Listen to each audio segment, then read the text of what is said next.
Thank you, Madam President, and I thank my colleague Senator Hoven for his words, and I associate myself with everything he's said about Officer Holte.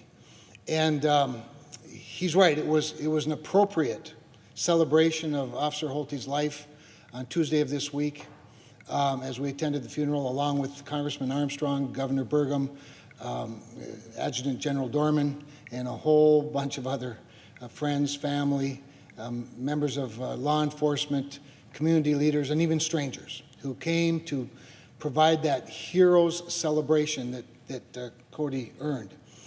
Interesting thing about what Cody went into. He and a fellow officer from the Grand Forks Police Department were called to a scene where shots had already been fired and a deputy sheriff had already been hit by somebody who was simply being served an eviction notice signed by a judge, but somebody who was very well armed with an AK-47. He had shot 41 rounds before doing the damage that he had done and before he was stopped. But Cody, when he arrived, like all good officers do, didn't run from the fire but ran to it. Saved lives by giving up his own. It's what heroes do.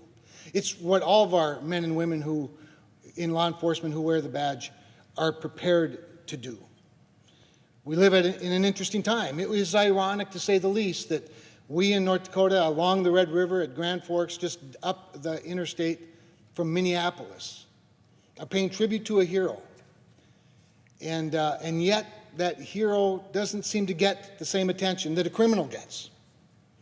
That hero and his brothers and sisters who wear the badge don't seem to be as respected by our media as criminals are. In fact, the restrictions and the restraint that our heroes exercise in carrying out their duties, the vast majority of them, is really rarely, if ever, highlighted. And yet we celebrate the life of Cody Holte, 29 years old, father of a 10-month-old son, husband to Mandy. And it's just really important that we stand in this chamber today and give Cody the respect and the honor that he earned here in these hallowed halls, and tell his story to a nation that's intrigued and fixated in many respects on those that Cody protects us from.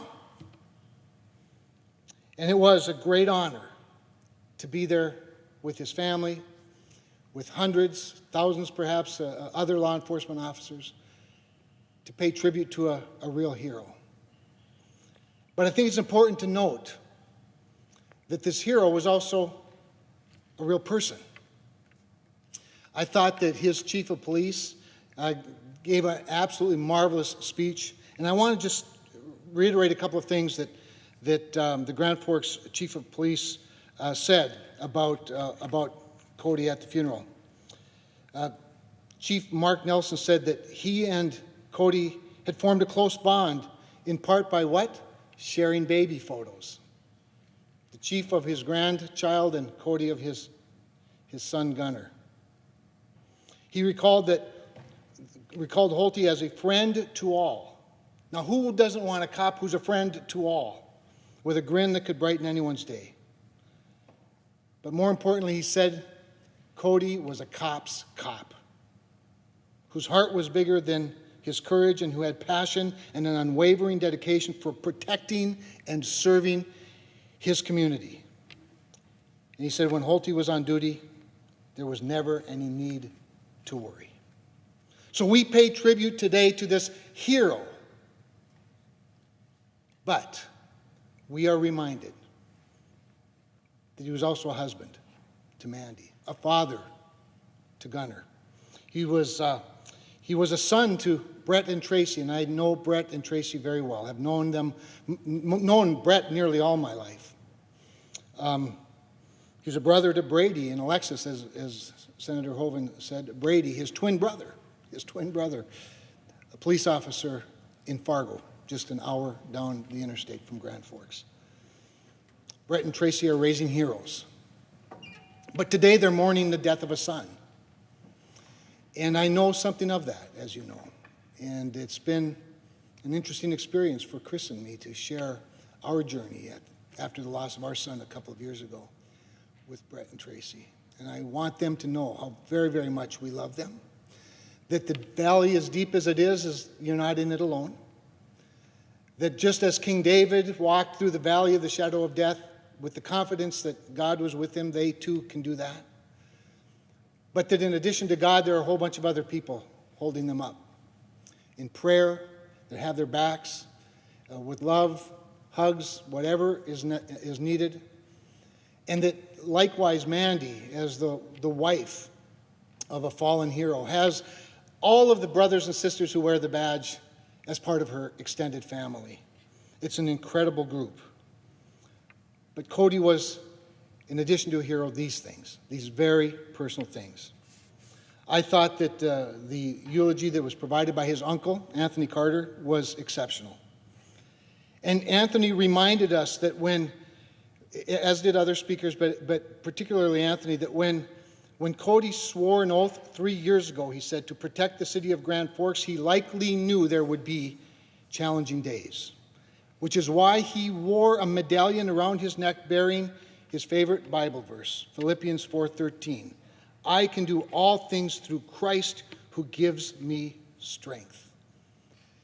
Cody has left because somebody left for him a legacy of faith. And I know that to be true. I know that to be true because I know the Holtes so well. In fact, his grandpa Pete was in my very first ad, TV ad for Congress in 1996. Yeah, it was a losing cause, but Pete was in the ad. His grandma, Sue, was my mom's very best friend. They were prayer partners. They did Bible study together. They ministered together. They might have gossiped a little. But they were forgiven. And Sue and Pete left for Brett and his sisters, a legacy of faith. And Brett and Tracy left for Cody and Brady and Alexis, a legacy of faith. And it is that legacy of faith in a risen Lord and in a father who knows the grief of losing a son, who died for freedom too, you see. That faith is what sustains them today. But it's really important that we, as national leaders, as community leaders, as local leaders, as family members, stand in this valley with the family. And that's what we're doing today in addition to paying honor. And finally, Madam President, to Cody's brothers and sisters who wear the badge. It seems like the world's upside down. It feels like the country's on fire. And yes, there is the occasional criminal police officer who does something really awful. And that person needs to be brought to justice.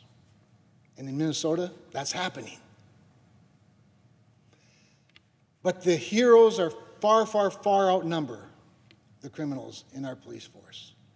And I think it's important as we pay tribute to a fallen hero, that those that are still out there protecting us, as we stand in this building expressing our views and stand in the gap throughout our country, throughout the communities, that stand and protect the rights of people to assemble and express themselves peacefully, that they know we're in their corner, that we have their backs, that we honor them along with Cody today. We respect them, that we hold them up because we love them.